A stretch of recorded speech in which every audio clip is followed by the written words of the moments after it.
हल्की फुल्की बातें करता हूँ, क्योंकि जीवन मरण जानता हूँ, न मानस का मैं व्याकरण जानता हूँ।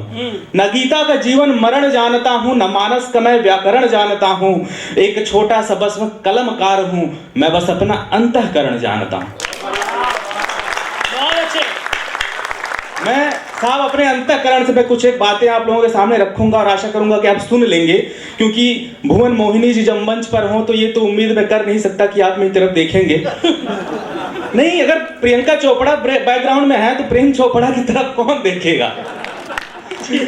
लेकिन फिर भी ये रहता है साहब, मतलब ये कोई ऐसे कहने की बात नहीं है, ये तो सृष्टि का नियम है। अभी देखिए सर आए थे, इतनी बढ़िया उन्होंने कविता की स्त्री के ऊपर, पुरुष के ऊपर किसी ने कहा ये सर ये चलता है तो दुनिया का भेदभाव। मतलब इतनी बढ़िया कविता स्त्री के ऊपर, इतनी बढ़िया, वास्तव में बड़ी कविता थी, लेकिन थोड़ी देर के लिए बता रहा हूं मुझे सर भ्रम हो रहा था कि मतलब इस धरती पर एकमात्र जो सार्थक निर्माण भगवान ने किया है वो बस महिलाओं का है। हम लोग तो बस वो सुनामी बाढ़ वोढ़ के साथ बह के चले आए थे। मैं एक जगह गया आश्रम में, वहां बाबा जी मिले, अच्छे वाले बाबा जी। तो मैंने उनसे कहा कि गुरुदेव मुझे कुछ ज्ञान की बात आप दीजिए। तो उन्होंने कहा कि बेटा नारियों का सम्मान किया करो। मैंने कहा बाबा जी बहुत करता हूँ, एक तो मेरे घर में सबसे ज्यादा तो उसी करना पड़ता है। तो आपको जहां अच्छी लगे आप ताली वाली बजा सकते हो। देखो ताली वाली से आप हमें क्या दोगे, पेमेंट तो पहले हो चुकी है।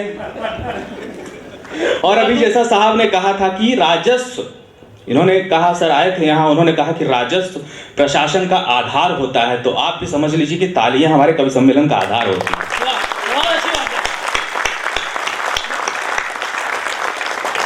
तो मैं बाबा जी से मिला, मैंने कहा, तो उन्होंने कहा कि बेटा नारियों का सम्मान किया करो। कहने के लिए मजाक वाली बात नहीं है, नारी देवी है, नारी दुर्गा है, नारी लक्ष्मी है, नारी सरस्वती है, नारी शक्ति है। मैंने कहा बाबा जी सब नारी है तो ये पुरुष क्या है? बोले बेटा पुरुष सहन शक्ति है। और आपकी तालियां बता रही हैं कि आप कितने सहनशील लोग हैं। तो मैं बता रहा हूं, हम प्यार मोहब्बत की बात करते हैं, प्यार मोहब्बत का कवि हूं मैं। 4 पंक्तियों से मैं शुरुआत करता हूं। बहुत अच्छी गजल साहब वहां पर आए थे, महिलाओं की बात हुई कि इस तरह छोड़ जाना जरूरी था क्या। ये बहुत बढ़िया गजल उन्होंने साहब ने कही। तब वहां से मैं शुरुआत करता हूं कि इस तरह छोड़ जाना जरूरी था क्या, थामकर फिर गिराना जरूरी था क्या। इस तरह छोड़ जाना जरूरी था क्या, थामकर फिर गिराना जरूरी था क्या। बन के दुश्मन भी तो चोट कर सकते थे, प्यार का ही बहाना जरूरी था क्या। अब मैं समझ गया आप किस क्लास के विद्यार्थी हैं। नहीं, प्यार मोहब्बत एक प्यार ऐसा चीज है सर, हर डिपार्टमेंट में फिट हो जाता है। अच्छा, और हिंदुस्तान के प्यार की तो बात ही मत करिए। मैं बता रहा हूँ हिंदुस्तान के प्यार का, और खास करके हम जहां से आए हैं, इन्होंने बताया कि मैं कवि हूं। मैं आपको बता दूं थोड़ा और परिचय मेरा। I am an engineer, an accidental engineer. Accidental? हाँ, मतलब हमारे देश में प्राइम मिनिस्टर भी एक्सीडेंटल हो जाते हैं पागल, मैं तो इंजीनियर हूँ। तो आई एम एन एक्सीडेंटल। हमारे यहाँ क्या है ना कि हम जहां से आते हैं उत्तर प्रदेश, वहां पर पढ़ाई और लुगाई लौंडा खुद नहीं से फिट करता, पड़ोसी रिश्तेदार आके तय करके चले जाते हैं। तो हमारे अच्छा प्यार का देखिए, हमारे यहाँ ना ये सूत्र है, अखंड नियम है, कितना ही प्यार हो जाए सर, कितने ही कस्में वादे हो जाए, कितनी फ्यूचर प्लानिंग हो जाए, लेकिन लास्ट में लड़की एक दिन पारों की तरह शादी करके किसी महल की ठकुराइन बन जाती है और लड़का देवदास बना कहीं लीवर सड़ाता मिल जाता है। और कुछ एक अखंड जो प्रेमी होते हैं वो हमारे से कवि बन जाते हैं। तो ये कुछ प्यार मोहब्बत की बातें करते हैं, हंसने हंसाने वाली बातें चल रही थी। लेकिन हमारे देश के बहुत बड़े गीतकार हैं संतोष आनंद जी। उन्होंने लिखा कि उन आंखों का हंसना ही क्या जिन आंखों में पानी न हो, उन आंखों का हंसना ही क्या जिन आंखों में पानी न हो, वो जवानी जवानी नहीं जिसकी कोई कहानी न हो। क्या बात है, बहुत अच्छे। और आपको देखकर तो लगता है कि उपन्यास गढ़े होंगे आपने। तो मैं प्यार की मोहब्बत की बात करता हूं, मैं शुरुआत करता हूं। अक्सर हमारे मन में एक ख्याल आता है सर कि बहुत साल पहले जो लोग पढ़ा करते थे हमारे साथ या पढ़ा करती थी, और कई सालों पहले जिनसे किसी न किसी वजह से हम अलग हो गए, कभी मुलाकात नहीं हो पाई, कहीं मिले तो उनसे पूछा जाए।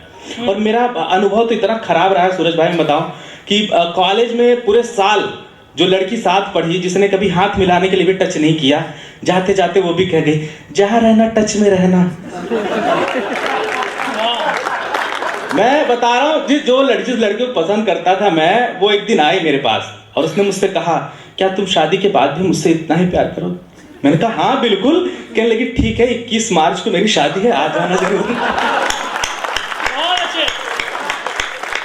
तो ये तो फंडा है। लेकिन मैं एक ऐसी कविता आप लोगों के सामने रखता हूँ कि जब हमें कभी ख्याल आता है कि वो लोग कैसे होंगे, और एक प्रश्न देखना इस कविता के माध्यम से, और आपको स्मृति में कोई एक चेहरा अगर आ जाए तो आप मुझे तालियों से आप बताते रहना कि कभी कहीं नदिया तट वाले किसी गांव के मेले में तुम, कभी कहीं नदिया तट वाले किसी गांव के मेले में तुम, या फिर भीड़ भरे शहरों में भी हो कहीं अकेले में तुम, दिख जाओ तो मन में भरकर दिया हुआ अधिकार तुम्हारा, सोच रहा हूं तुमसे पूछूं कैसा है संसार तुम्हारा।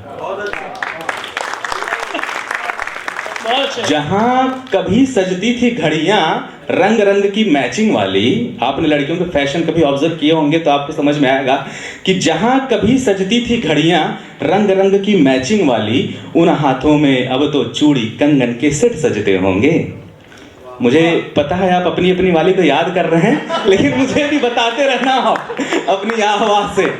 एक बार फिर कोशिश करता हूं कि कभी कहीं नदिया तट वाले किसी गांव के मेले में तुम, या फिर भीड़ भरे शहरों में भी हो कहीं अकेले में तुम, दिख जाओ तो मन में भर कर दिया हुआ अधिकार तुम्हारा, सोच रहा हूं तुमसे पूछूं कैसा है संसार तुम्हारा।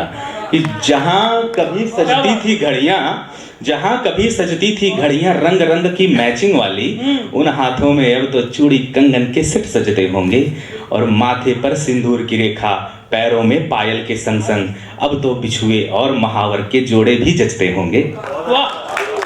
कितना बदल गया होगा ना, कितना बदल गया होगा ना अब सारा श्रृंगार तुम्हारा, कहीं मिलो तो तुमसे पूछूं कैसा है संसार तुम्हारा। और कहूं कि कैसा है वो, सबसे बड़ा वाला सवाल। अच्छा, और कहूं कि कैसा है वो जिसके हाथों की रेखाओं से टकराकर टूट गई हैं मेरी अनगिन अथक दुआएं। और कहूं कि कैसा है वो जिसके हाथों की रेखाओं से टकराकर टूट गई हैं मेरी अनगिन अथक दुआएं, बिना लड़े ही जीत गया जो धरती अंबर दसों दिशाएं, बांध लिया है अब जिसके संग 7 वचन का बंधन तुमने, सौंप दिया जिसके हाथों में सहज भाव चंदन तन तुमने। बांध लिया। और कहूं कि कैसा है वो जिसके हाथों की रेखाओं से टकराकर टूट गई हैं मेरी अनगिन अथक दुआएं, बिना लड़े ही जीत गया जो धरती अंबर दसों दिशाएं, बांध लिया है अब जिसके संग 7 वचन का बंधन तुमने, सौंप दिया जिसके हाथों में सहज भाव चंदन तन तुमने, बिन मांगे ही पाया जिसने अमृत रूपी प्यार तुम्हारा, कैसा है उस भाग्यबली के संग वाला घर बार तुम्हारा, कहीं मिलो तो तुमसे। बहुत बहुत धन्यवाद। मुझे पता था कि ये मैंने कहा जैसे प्यार हर जगह फिट हो जाता है, आप लोगों को देखा होगा मैं प्यार मोहब्बत की कविताएं लिखता था और यही बातें भी करता था, लेकिन उत्तर प्रदेश में बैन कर दिया योगी जी ने, तो फिर यहाँ पर मुझे आना पड़ा। और जैसा आप लोगों को पता है साल 2020 बड़ा बुरा गया था सबके लिए, और मेरे लिए तो बहुत बुरा गया था सर। मतलब सबको तो कोरोना हुआ था, मुझे तो शादी हो गई। अब तो घर में ही एक एंटी रोमियो स्क्वाड खड़ा रहता है प्यार मोहब्बत पे निगरानी के लिए। बिल्कुल। लेकिन और 4 पंक्तियां मैं सुनाता, ऐसे मस्ती के साथ सुनना मेरी आदत है, मैं दोनों तरह की बातें एक साथ मिला जुला कर कह देता हूँ। और 4 पंक्तियां आप सुनना।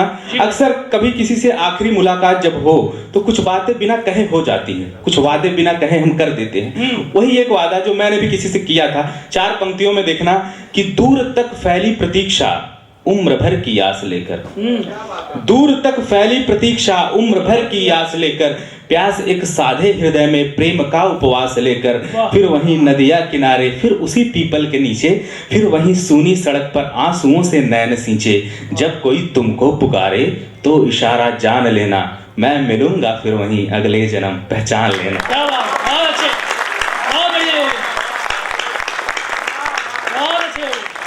बहुत बहुत धन्यवाद सर, बहुत धन्यवाद सर, बहुत धन्यवाद। इतनी तालियां, इतना प्रेम आपने दिया है। जी जी, बहुत बहुत बहुत धन्यवाद मैडम।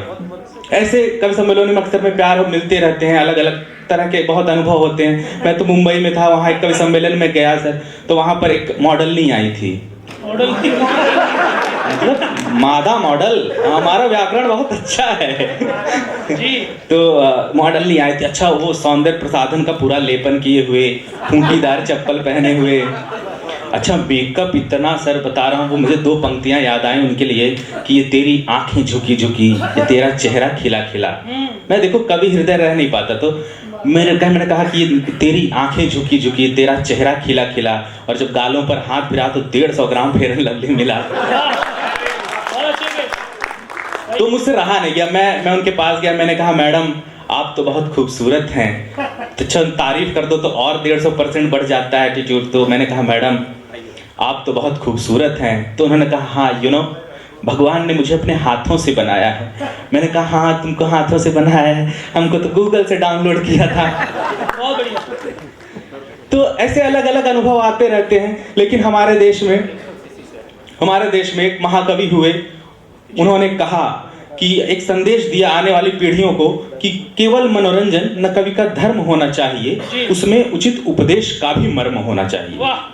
तो मैं चाहता हूं कि मैं अपने उस कवि धर्म को निभाते हुए आप लोगों से विदा लूं, क्योंकि ये मेरी जिम्मेदारी बनती है कि कुछ एक संदेश के साथ मैं यहाँ पर छोड़ के जाऊं। अक्सर हमारे देश में जब कोई अमानवीय घटना होती है सर, कोई अप्रिय घटना होती है, तो हम जानवरों की तुलना कर देते हैं उनसे। हम कहते हैं कि इनसे जानवरों जैसी हरकतें की हैं, लेकिन क्या वास्तव में जानवर वैसी हरकत कर सकते हैं? अगर कभी हमारा जानवरों से संवाद हो तो कैसा होगा? और मैंने कल्पना की है, आप भी देखना और प्रश्न देखना और जानवरों का जवाब सुनना उस पर। जी भाई स्वागत है। कि मैंने कहा ए जंगल वालों शहर में रहने आओगे क्या? मैंने कहा ए जंगल वालों शहर में रहने आओगे क्या? जंगल में तो गंदगी बहुत है, बिखरे पत्ते सूखी डाली, बिन बिजली ये रातें काली, जो जित चाहे वो उत धाए, इसको मारे उसको खाए, कैसे रह लेते हो भैया? यहाँ कोई सरकार नहीं है, आओ तुमको शहर दिखाऊं, आओ तुमको शहर दिखाऊं। ऊंची बिल्डिंग, चौड़े रास्ते, बिजली, मोटर, गाड़ी, दस्ते, सब कुछ ही कानून से चलता, सबका अपना एक नियम है, जीते हैं हम लोकतंत्र में, सुविधाएं बोलो क्या कम है? अब जवाब सुनना कि सुनकर बोले जंगल वाले, जंगल वालों का जवाब सुनना कि सुनकर बोले जंगल वाले, हंसकर जैसे वे मत वाले, जाओ भैया क्या बकते हो, अकल जरा भी क्या रखते हो? अरे अच्छा है सरकार नहीं है, वरना हम भी लड़ते रहते, जात धर्म में बंटते रहते, आए हमको शहर दिखाने। सुनकर बोले जंगल वाले, हंसकर जैसे वे मतवाले, जाओ भैया क्या बकते हो, अकल जरा भी क्या रखते हो? अरे अच्छा है सरकार नहीं है, वरना हम भी लड़ते रहते, जात धर्म में बंटते रहते, आए हमको शहर दिखाने। हम भी सुनते हैं अफसाने, मानवता की चीखें अक्सर शहरों से रोकर आती हैं, और शहरों की मर गई सभ्यता जंगल में ही फेंकी जाती है।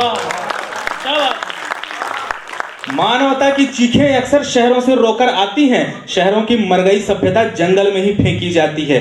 हाँ हम अनपढ़ जंगलवासी, हाँ हम अनपढ़ जंगलवासी हैं, हम थोड़े फूहड़ वहशी, मगर बताओ वहशीपन जो दिखता शहरों की सड़कों पर, कभी सुनी क्या वैसी चीखें तुमने जंगल से भी होकर? क्या कभी सुना मासूम कोई जंगल में भी रौंदी जाती हो? क्या कभी सुना निर्भया कोई यहाँ नोच नोच फेंकी जाती हो? क्या कभी सुना रिश्तों में जब की हमने की हो कोई मक्कारी? क्या कभी सुना मतलब की खातिर पकड़ से हमने की गद्दारी? हाँ हम छीना झपटी करते, हाँ हम छीना झपटी करते, पर बस अपनी भूख बुझाने, मगर तुम्हारी भूख बड़ी है कितनी भैया राम ही जाने। जहां दिखी तुमको हरियाली, तुमने ले ली धरती खाली, नदियां सागर तुमने पाटे, जंगल पर्वत तुमने काटे, मगर बुझी ना प्यास तुम्हारी, अब मंगल है आज तुम्हारी।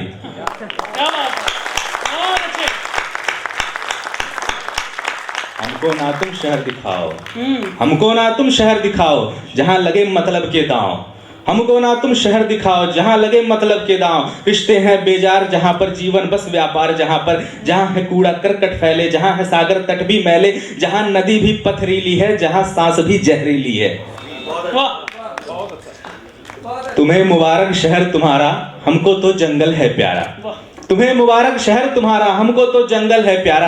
इतने में चिड़िया कुछ बोली, हमने झट से आंखें खोली, देखा तो सब अंत ध्यान था, सिरहाने बस्ता अलाम था, अच्छा तो सब कुछ सपना था, सुंदर शहर वही अपना था, फिर हमने चालू कर हीटर, फिल्टर वाला पानी पीकर चेहरे पर एक मास्क लगाया, सिस्टम को थोड़ा गरियाया, निकल पड़ा फिर गाड़ी लेकर, राह में आया फिर एक जंगल, सोच रहा हूं वहीं ठहर कर, खुली हवा में सांसें लेकर, जंगल वालों से ये पूछूं, शहर में भैया दम घुटता है, जंगल में रहने आ जाऊं क्या।